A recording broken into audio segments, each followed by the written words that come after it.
Welcome back to the Pack a Day podcast. I'm your host, Andy Herman. You can follow me on Twitter at Andy Herman NFL. Today, my main topic is going to be potential shatter points for this upcoming Packers season. And for those of you who are wondering what the heck a shatter point might be, basically it's like a breaking point in the season where things could potentially go wrong. So everything's going around normally, and then you have some sort of shatter point on the timeline where things just break apart and don't go the way that they're supposed to. So where I'm going with this is, what are some things that could happen that could take the Packers off course from potentially being a Super Bowl contending team to being anything less than that, frankly. So I think there's a few different things. And of course, we never want to, speak the negatives into existence, but I think it's worth looking at where these potential weaknesses are within the current Packers organization, and looking at it from, all right, is there anything Green Bay can do to potentially fix these sort of things? And just more importantly, just to kind of look out for them as we watch this season unfold. And if you don't see any of these shatter points throughout the year, there's a good chance Green Bay's probably competing at some high level, hopefully for a championship, Super Bowl, etc. So these are kind of the things that I'm going to be looking out for this upcoming season, and frankly, hoping that the Packers avoid and that none of them ever come to fruition. So I think the first most obvious shatter point of this upcoming season is Aaron Rodgers, right? That big number one and big cloud hanging over the Packers organization right now is 1A on the list of potential shatter points for this season. Let's not kid ourselves or make any mistake about it. Aaron Rodgers is in Green Bay and plays for the Packers. They are a Super Bowl contender. He does not play for the Packers. They are not a Super Bowl contender. Plain and simple. I will be willing to give you a 1% chance of anything happening at this point in time in regards to sports. Like, nothing would surprise me anymore with anything. So could the Packers ultimately have Rodgers go away and still win the Super Bowl? Anything's possible. I'm not going to say it's impossible, but in all likelihood, for all intents and purposes, if Rodgers is there, they're contending. If he's not there, they're not. Just for this season. I'm not talking about into the future, but for this individual season. So this entire Rodgers fiasco or situation, whatever you want to call it, that's going on right now, it obviously has major implications on this upcoming season and what happens. So that, of course, is 1A. And then Aaron Rodgers in and of himself is just a shatter point as well, right? Whether it's him deciding not to play, retiring, wanting to be traded, etc., or whether he plays and goes down with an injury, at any point, if Rodgers is not your quarterback, and this goes for most teams, right? If their number one quarterback goes down, unless you're the Eagles and, go from Carson Wentz to Nick Foles and basically stay right on pace, in most situations, you go right out of the potential contending teams. So Aaron Rodgers is always a shatter point, but it obviously is exponentially bigger right now because of everything that's going on. Number 2 is Aaron Rodgers' exhaustion. And I don't mean that from like he could get tired. I mean that like the entire organization could just have too much drama and too many questions and potential frustrations of everything that's going on that could bleed into everything else. I go back to that season after the Favre situation. I've spoken about this in the past. When the whole Favre thing happened, I know Aaron Rodgers, that was his first season playing, but he played pretty well even in that first season. They went 6-10. They had a lot of injuries that played a part in this, lost some close games, but that was a team that as the season went on, the entire franchise just looked exhausted from everything that happened throughout the offseason. Listen, the offseason is a time for everyone in the organization to try to relax and recharge the batteries and get refocused on the next upcoming season.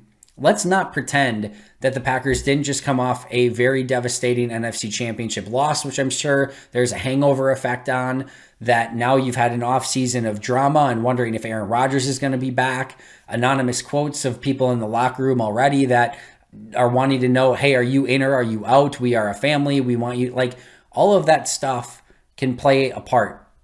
And if there's exhaustion and there's just frustration and constant question marks of what's going to happen, that entire undercurrent can take down the team. And just like, you have to be so insanely focused on everything and try to avoid all distractions if you want to have a successful season.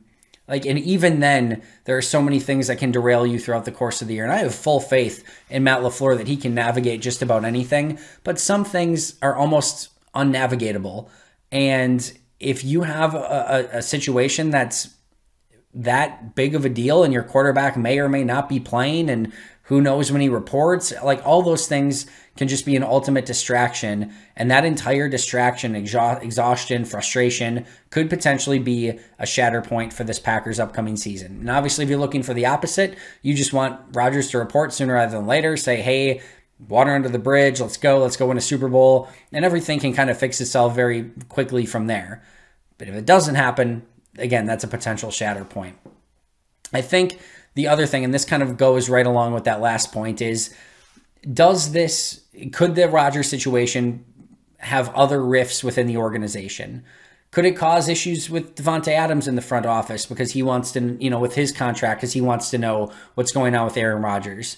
Do players start taking sides a little bit more and saying like, hey, I'm really on Aaron's side, and others like, hey, no, I'm kind of with management on this one, and like, I don't think we've seen any sort of ripple within the organization yet to say there's anything else out of whack. The Adams lack of contract extension would be the one thing that gives me some pause, but I don't think there's anything else that we can look to. And I guess the other thing was like, I think this was more of a boycott of OTAs and things like that, but the amount of players we saw away from OTAs too was a little bit jarring. And I'm not reporting, or I'm not saying that was in any relation to what's going on with Rodgers or anything like that, but I am closely keeping an eye out for any other little ripples that could show that there is any sort of tension between the locker room and the players and the roster with the front office and management, because that becomes a nightmare then, right? Like that is like, you don't want a toxic work environment. You don't want a toxic organization. You want everything to be humming around, humming swimmingly and having no issues. And anything outside of that can get really bad really fast, where everyone's not on the same page, motivated, going towards everything. Like when Rodgers used to talk about having a galvanizing moment for a team or things like that, like, you as a team need to get everyone on the same page, focused in the same direction, no drama, no distractions, just full speed ahead. And you need to have this like magical sort of season if you want to win a Super Bowl in the NFL. And anything outside of that makes it exponentially harder. And that's, again, I'm not saying there's a rift, outside of anything with Rodgers and potentially the front office right now. But if it gets worse and we see more signs of decay, obviously and absolutely that could be a shatter point. I've spoken about this one for the last few years. I still shudder to think what happens if Kenny Clark goes out for any period of time. I mean, what are you doing on the defensive line? Are you going TJ Slayton, Dean Lowry, Tyler Lancaster, Kingsley Keke as your four main guys rotating in? Willington Prevalon going to get some playing time, and that's nothing against Willington. I like Willington, but like, you can always, there's guys out there, there's a Geno Atkins out there, like there's guys you can find to help you, maybe fill in a little bit, but there's certainly no Kenny Clarks. And the difference between the middle of that defense with and without Kenny Clark is literally and figuratively massive.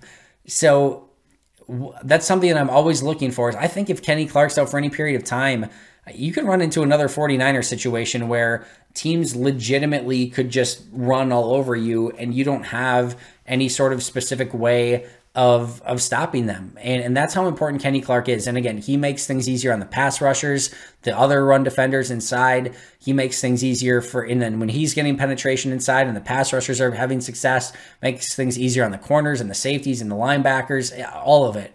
No Kenny Clark, and you just don't have anyone on the roster that's anywhere near capable of doing what he's doing. So that would be another potential shatter point if anything would happen to Kenny Clark for any significant period of time. Offensive tackle is another one. I think it's maybe a little bit less. Bakhtiari is going to come back at some point. Elton Jenkins can kick out there. Billy Turner was better than expected a season ago when he was playing tackle. Ben Braden, Royce Newman, John Runyon Jr. all might have some tackle versatility.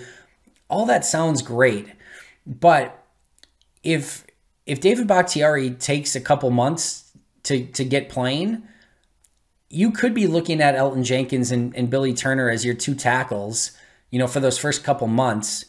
And now what happens if Elton Jenkins is to get hurt? That, like, to me, all of a sudden you're looking at, I don't even know, maybe Billy Turner at left tackle, Royce Newman at right tackle, Josh Myers at center, Lucas Patrick, John Runyon Jr. at guards. It's not like the worst line in the world, but all of a sudden you're down David Bakhtiari, Corey Linsley, and Elton Jenkins from a season ago. Like, your three best linemen. So we already know Bakhtiari's going to miss time. We already know that Corey Linsley's gone. All of a sudden, if you lose an Elton Jenkins and you just don't have the good tackles to be able to kind of successfully run your offense, again, that's another potential shatter point. So really looking at that depth at the offensive tackle position. When can Bakhtiari come back? And both Turner and Jenkins stay healthy? Because if anything happens to Turner or Jenkins and Bakhtiari's still out, to me, you start having to, maybe panic's the wrong word, but I think you run into a lot more issues, especially in comparison to what you had along the offensive line a season ago. And then last but not least, my last one on the list is just not enough growth.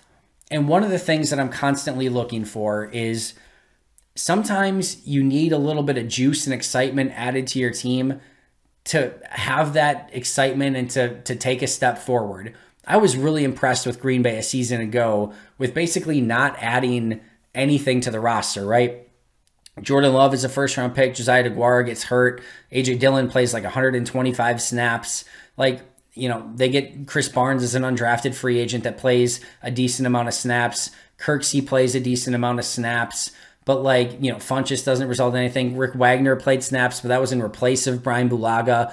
They didn't have any growth externally in 2020, and still, in my opinion, were a better team than what they were in 2019, and really put together a fantastic season up until they ran into the Buccaneers in the NFC Championship game. That was really impressive. But at some point, you can't just have, and listen, the internal growth is great, and guys like Robert Tonyan stepping up a season ago, guys like Savage and Gary and Kiki and guys like that continuing to get better can absolutely be a big piece in this. But sometimes you need a little bit of juice from the outside. And this is another season where, Blake Bortles and Devondre Campbell are your two free agent signings. Eric Stokes, we'll see what these draft picks can do. I think the draft picks have the opportunity to add, some new excitement into the equation, especially guys like Amari Rodgers. Josh Myers is going to start. But you also lost to Corey Linsley. You lost to Christian Kirksey. Like, there's been some losses too. And at some point, and we saw Tampa a season ago, they go out and they be super aggressive. They get into Tom Brady. They get a Leonard Fournette. They get Antonio Brown. They make these big moves. They get two huge draft picks in Winfield and Tristan Wirfs. Like, they brought in a lot of guys and it meshed and it all fit together and they won a Super Bowl. It's really tough to not bring in anyone and still show signs of consistent growth. So if they don't have guys step up, if this rookie class doesn't turn out, if they're not ready, if guys like Rashawn Gary, Darnell Savage don't make a step in the right direction, like that could be a major shatter point for this franchise. Because again, you're competing with teams that are really good who also did go and make some of those splash moves to try to get over the top and over Green Bay and Tampa Bay and Kansas City and so on and so forth. So this is you're either green and growing or ripe and rotten league. And if you're not showing consistent signs of growth, you will show signs of rot very, very quick. I don't think Green Bay's there. I think they're going to show signs of growth, but if they don't, it's going to be tough to compete at the level they did a season ago. That's going to do it for me today. Thank you for checking out my Shatterpoints edition of this Pack-A-Day podcast. I'll be right back here tomorrow, so make sure to subscribe if you haven't already. But until next time, and as always, go Pack Go.